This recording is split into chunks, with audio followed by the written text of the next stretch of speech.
আসসালামু আলাইকুম। সুধী বন্ধুগণ, কেমন আছেন আপনারা সবাই?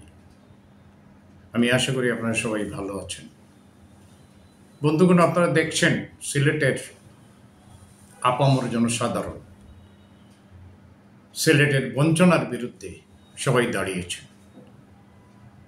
আমিও আমার সিলেটের বাসীর সাথে আমি একাত্মতা ঘোষণা করছি। আপনারা জানেন, সে দীর্ঘদিনের ইতিহাস, সিলেটের বঞ্চনার ইতিহাসে নতুন কিছু নয়। আপনি স্বাধীনতার পর থেকে এই পর্যন্ত হিসাব নিকাশ করে দেখেন আপনারা যে আমরা কিভাবে বঞ্চিত হয়েছি।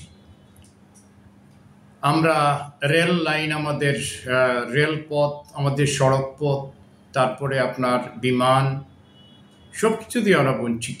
আরও অনেক কিছুতে আমরা বঞ্চিত, এগুলো তালিকা করে আপনাদেরকে বলতে হবে। এনিওয়ে, আমরা মনে করি যে এটা আমাদের সঠিক সময়ের দাবি, সিলেটবাসীর দাবি। এটা কার্যকর হোক, দাবি পূরণ হোক। আমি সিলেটবাসীর সাথে আছি।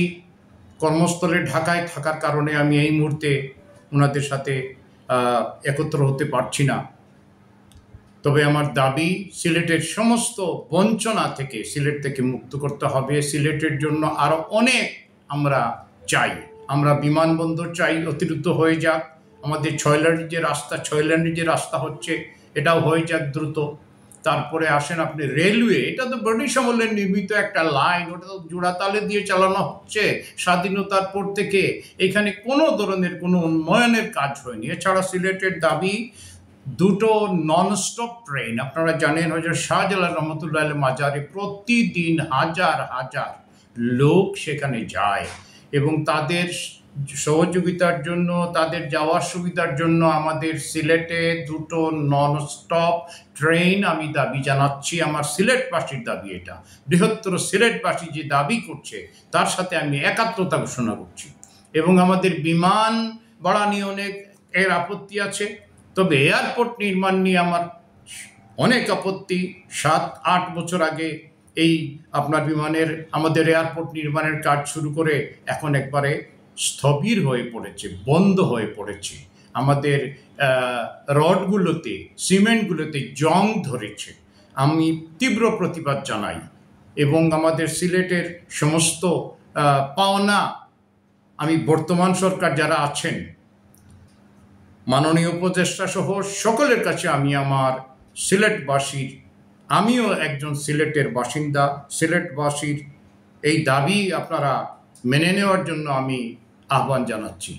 আরেকটা ব্যাপার, ছোট্টখাট্ট ব্যাপার আছে, যেটা হলো যে এই দেশে যখন মসনদে কেউ বসেন, বিশেষ করে সরকার প্রধান, মাননীয় প্রধান উপদেষ্টা, আপনার দৃষ্টি আকর্ষণ করতে চাই। এই দেশে সরকার প্রধান যিনি বসেন, আপনিও কিন্তু সরকার প্রধান। এই দেশে যখন কোনো সরকার প্রধান বাংলাদেশের মসনদে বসেন, প্রথমেই সালাম জানান হযরত শাহজালালের মাজারে। কিন্তু আপনি যখন দায়িত্ব গ্রহণ করেন, আপনি এবং আপনার কোনো উপদেষ্টা হযরত শাহজালালের মাজারের জিয়াতে আপনারা যাননি। আপনারা 1 বছর অতিক্রান্ত করেছেন। আমি দাবি জানাই আপনাদের কাছে, আমি আহ্বান জানাই আপনাদের কাছে, আপনারা অবিলম্বে আপনার সমস্ত উপদেষ্টাবৃন্দকে নিয়ে আপনি অবিলম্বে হযরত শাহজালালের মাজার জিয়ারত করবেন, এবং সেইখানে আল্লাহর কাছে চাইবেন এ দেশ যেন শান্তিপূর্ণ হয়, এ দেশের আগামী সমস্ত রাজনৈতিক কর্মকাণ্ড যেন শান্তিপূর্ণ হয়, এ দেশের মানুষ যেন কোনো অবস্থাতেই আর কোনো অশান্তিতে পতিত না হয়। এই দুয়াটুকু আমরাও আপনাদের সাথে শরিক হতে চাই। আমি আহ্বান করব, দয়া করে আপনি অনতিবিলম্বে সিলেটের জন্য একটা প্রোগ্রাম সেট করে আপনার সমস্ত উপদেষ্টাবৃন্দকে নিয়ে আপনি সিলেটে মেহরবানি করে আসবেন, এবং আমাদের বঞ্চনার ইতিহাস আপনি ভালো করে নিজে শুনে যাবেন। তারপরে আপনারা সরকার থেকে যেটুকু করার সেটুকু করবেন। তো আমার এই কথাবার্তার শেষে আমার দাবি থাকলো, বিমানবন্দর অতি সত্বর নির্মিত হতে হবে, রেল লাইন অতি সত্বর উন্নয়ন হতে হবে, দুটি রেল চালু করতে হবে, যে ননস্টপ দুটো, সিলেটের জন্য দুটো ননস্টপ ট্রেন দিতে হবে। আর রাস্তার যে কাজ যেভাবে হচ্ছে, আমার মনে হয় 2035 সন পর্যন্ত 2035 সাল পর্যন্ত এই কাজ চলবে, এটা হতে দেওয়া যায় না।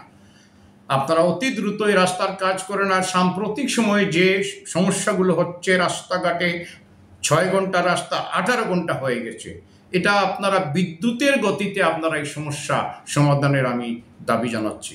আপনাদের সবাইকে ধন্যবাদ। সিলেটবাসীর তরফ থেকে এই দাবি দেওয়ার সাথে আমি একাত্মতা ঘোষণা করছি। আপনাদের সবাইকে আসসালামু আলাইকুম।